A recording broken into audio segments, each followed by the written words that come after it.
Welcome back to another edition of the Unnamed IAAPA podcast mini episodes. I really should have come up with a more creative name for Coaster 101 podcast.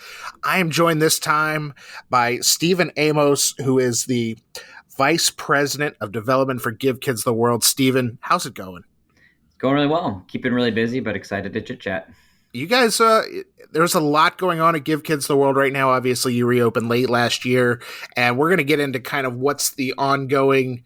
You've got some really cool things going on at Give Kids the World, which we'll get into later. But I want to, specifically as it relates to IAAPA, I want to kind of get your read. I know you've been to a couple other expos earlier this year, but what's it going to be like for you to be back on the show floor in Orlando at the IAAPA Expo? Yeah, so the show floor is actually a really unique experience for us. We have a 10 by 20 booth right there on the show floor, but the difference between us and most other people on the floor is that we're there just to say thank you. The whole event for us is the industry is so passionate about our mission that it's 4 days for us to go around and say, thank you for your continued support 365 days a year, because we don't sell any products. It's just an opportunity for us to interact, meet new partners. It's been almost 2 years now since we've been on the show floor. So it's going to be just excited to see people again, people who support us. Absolutely. I hate that I can't be there just to come by, shake your hand, give you a hug, bring you a bottle of water, something you need. You're going to be doing a lot of talking the next week or so. But ongoing with IAAPA, there's always some very exciting charity events that kind of happen on the periphery of the expo itself. I know there is a 5K run. There's a golf tournament. In the past, there's been a motorcycle rally. What can you tell us about these events that are kind of coming up? We'll start with the 5K. What's the skinny on the 5K? Yeah. So what's exciting about the 5K this year is that, it's back in person again, but rather than hosting it here at Give Kids the World, we're actually hosting it at SeaWorld this year. So it's a lot easier for our guests who are at the Hyatt Regency or at one of the area convention hotels to come over here because, Give Kids World is an incredible place to run around, but it is a little bit of a drive for people who have to get on the show floor by opening. And it's just a great partnership. SeaWorld's a founding family member of Give Kids the World. So it's great just to be doing a partnership like that. But the opportunity to run around the park while it's closed and see the attractions and, just have the place to yourself, I think is going to be a really unique run for everybody. And we are recording this in advance. What is the date of the 5K? It is going to be Thursday, November 18th. Perfect. So I think this podcast, by the time it releases, the 5K will be over. So congratulations to the runners in that 5K. Also on the agenda is the annual Give Kids the World benefit golf tournament. And where is that taking place? And that's pre-IAAPA, right? That's the weekend before, somewhere around there. Yeah, it's Sunday the 14th. So that's over at Shingle Creek. So that's a shotgun start at 8:00 in the morning, and again, just another opportunity for people to relax a little bit before an intense 4 days on the show floor. I love it. Are you going to get play, or you're more concerned in running it? That's the line I tell people.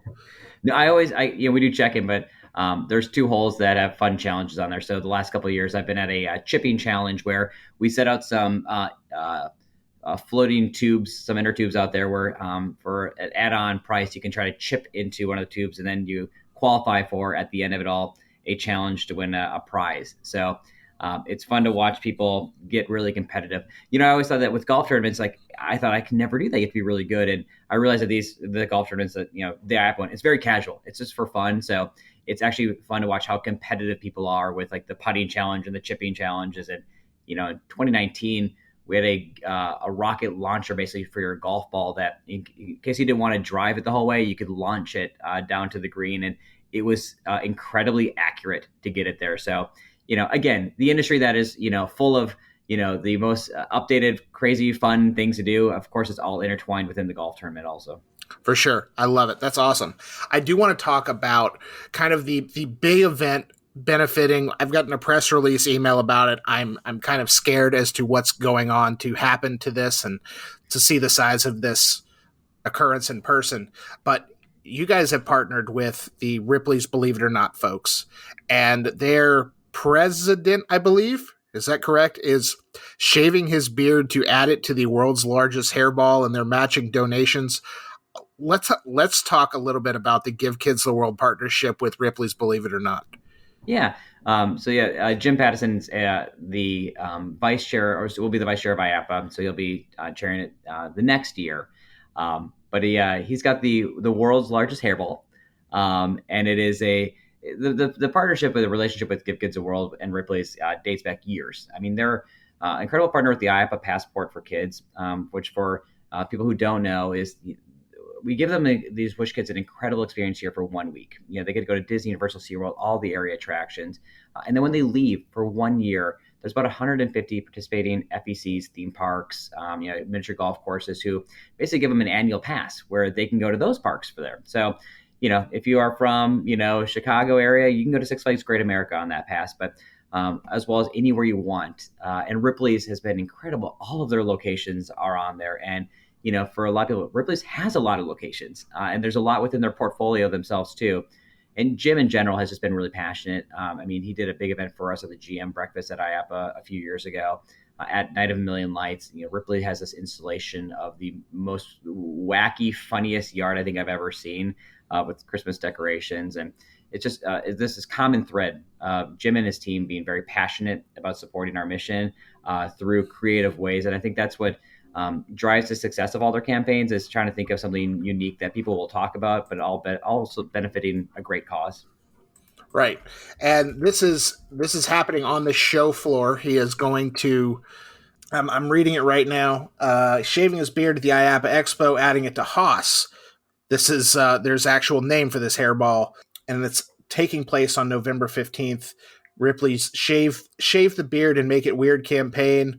IAAPA Expo attendees are encouraged to participate by contributing their own hair to Haas the Hairball at Give Kids the World's booth on the trade show floor.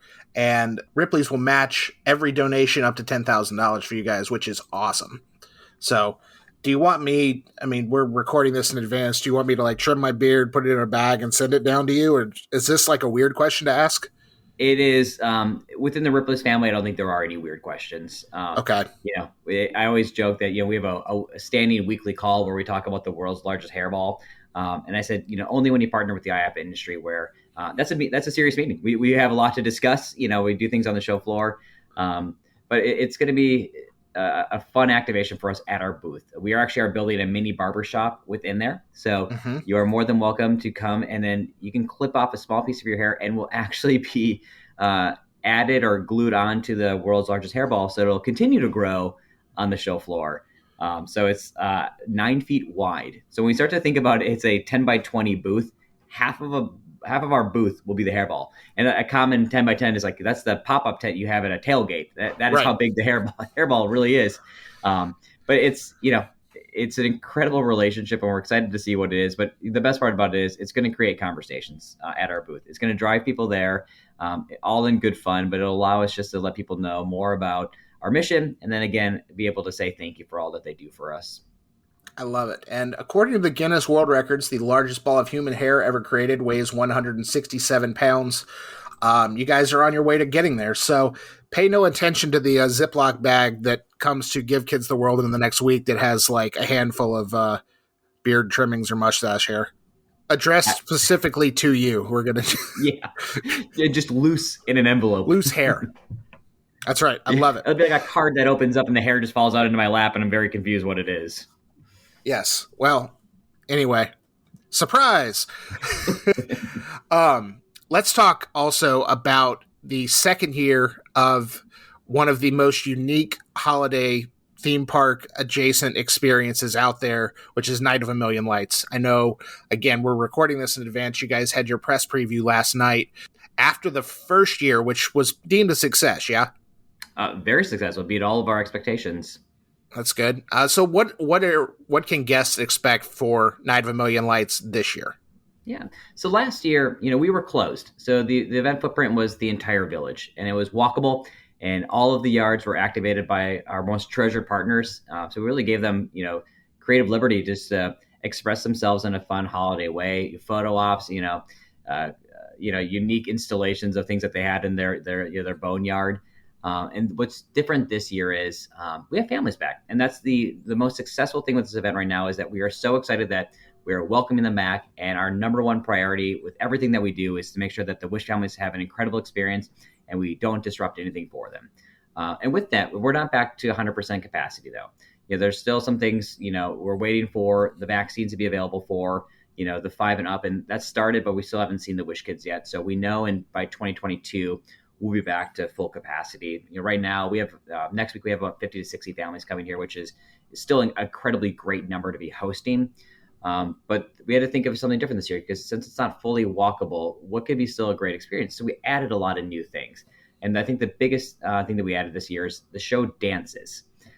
So very reminiscent of, the Osborne show that was over at Disney's Hollywood Studios is that throughout the evening, every 7 minutes, we have 6 different tracks that will dance to 21 houses. It's a full 360 experience. And, the controllable points, there's 16 points at every single house. The garland dances, we have 31 beam lights that, can, bother the airport next door to us. And there's just a lot of things to see there. And then we also added a tree trail, and we had treasure partners who adopted, one of our 75 trees. We created a marketplace experience this year where, Santa just met outside distance and, with the world coming into a better place, now we have a whole building dedicated to meet Santa, and that's all complimentary within your ticket price. But we still welcomed 25 partners to decorate their lawns. And then at the end of that experience, it takes you to a tram tour. And I think that's something really special. And it was kind of a big miss for us last year where we assumed a lot of people knew what the mission of Give Kids a World was when they came. And, when people would get out of the parking lot, they would kind of look around and go like, is this like an abandoned community? What is this? And we realized that, I would say probably 90% of our guests didn't know what we were. We just thought we were a holiday activation, and they had a lot of fun, but they didn't walk away understanding that, every dollar that they spent, the ticket price, the food and beverage was going to the mission. Mm-hmm. And so this time when you hop on the tram, it takes you around the rest of the property over a mile. And Jodie Benson, who's the voice of Ariel, narrates this experience where it kind of calls out the buildings, what they are. But then when there's moments, it shares what we do for our families every single day. Mm-hmm. And I think something that was very unexpected when we talked to the media last night as they were departing was, what moment had the biggest impact? What was the biggest change for you? And, we were always expecting like the dancing light show was incredible. But the common thread for this was the Wish families were super excited to see the people on the tram, and they'd be at the end of their driveway waving at everybody. And it was this emotional experience, I think, for the people on the tram to really connect that, it's not really a theme park experience. It's an open house for, that we never let anybody here. And now for this one opportunity, and we never know what next year holds for us. I always say, like, provide the guardrails and we'll create an event. But, my dream is that we are at 100% and we have to think of a whole new event because I want every single villa that we have here to have a Wish family in there. So, for me, take advantage of this year because, nothing's promised for what the event will hold for us next year. But the big thing for us is that we're going to continue to light the village one way or another. It'd be for our guests, but it'll always be for our families. And I think when people are on the tram, they're looking over. There was a part of the experience that was open last year, which was our main avenue in the attraction area. And that's not able to be walked this year because, again, we're not going to disrupt the Wish experience for the kids. That's right. Their dedicated space. We don't want anybody commingling with them. But we still lit it 100%. It was lit the exact same way we did last year. So the families who saw the photos last year while they're preparing to do their trip this year get that. So they get to walk down and see the sculptures just fully lit. It's almost, to me, some of this is like artwork, how they were able to, get on this and create the attachment points and, make it look successful. So, it is a same name, but a very different experience. And it's just, I encourage everyone to come out and check it out this year because I know the iteration that we have right now, it will definitely be different next year. I love it. And, a lot of this was put together by an army of volunteers and your partners in the industry, which, you can't not include that detail. I feel like when talking about Night of a Million Lights is this largely, Give Kids the World has a staff, but it is a largely volunteer effort with a lot of the things that go on at the village. And so it is really, really cool to see everybody coming together for such a great cause. Yeah, it takes 150 volunteers every single night just to have the event be successful. From operating our merchandise locations to our food and beverage locations to helping park the cars.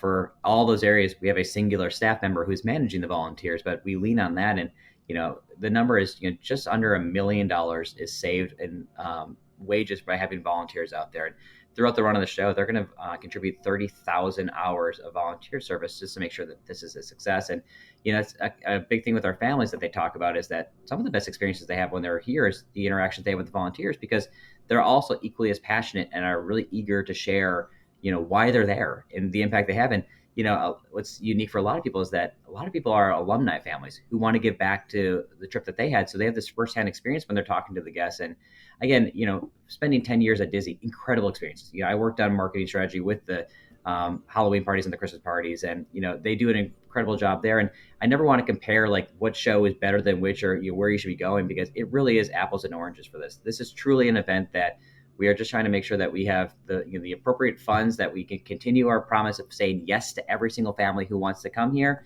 And I think there is so much room to share this whole community with holiday activations. I love it. Well, I would be remiss if we didn't talk about our ongoing efforts to support Give Kids the World at Coaster 101. If you're listening to this podcast by now, you've hopefully heard about our annual calendar.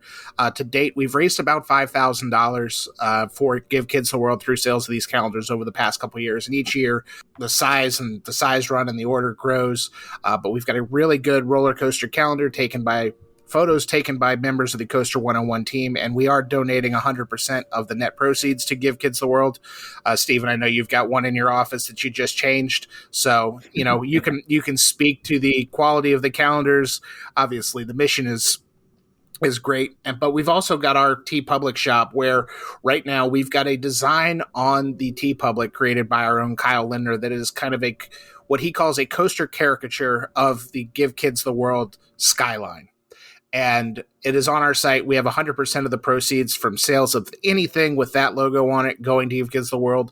But if you go to our TeePublic and you see what's going on, you see something else you like, we still donate 25% of all sales to Give Kids the World. So, it is a cause near and dear to our heart. And we, next week on the podcast, and this is Time Machine, I've recorded already, but next week on the podcast, if you're still listening, we interviewed Nick Walker, and Nick Walker is a Broadway actor, and he's a big champion of Give Kids the World, and we were talking about how we support the organization. His eyes lit up. So it is all really, really cool to see everybody supporting Give Kids the World.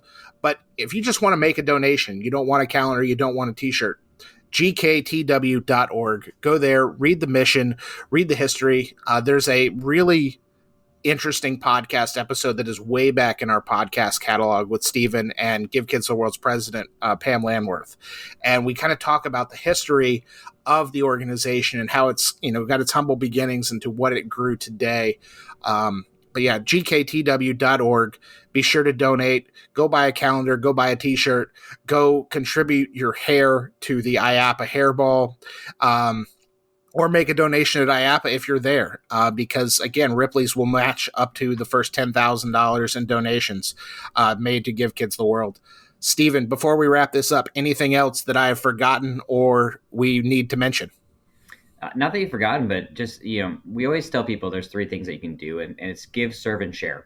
And really, Coaster 101 does all three of those things for us. I mean, this podcast is going to continue to spread the awareness that we need desperately. But also, you're a financial partner of ours too, that makes Coasting for Kids a very successful event. And these creative things of, for the posters and the shirts of that caricature, a lot of people don't do things like that, and you do it without being asked. So that's the type of partner that we love to have, because that truly means that you do care about the mission. So, we're always in debt to people just like you. If you send me an envelope full of hair, though, I won't end these types of podcasts as positive, probably. Okay. No envelope of hair coming. It's fine. It's fine. I'll send it to Ripley's Believe It or Not. Just send it anonymously. Not even your name. Just an envelope full of hair. Just confusing. On it. I love it. Stephen, I really appreciate your time, and best of luck with Night of a Million Lights and all of the other charitable initiatives going on during the IAAPA Expo. It's going to be a blast. Thank you. Got it.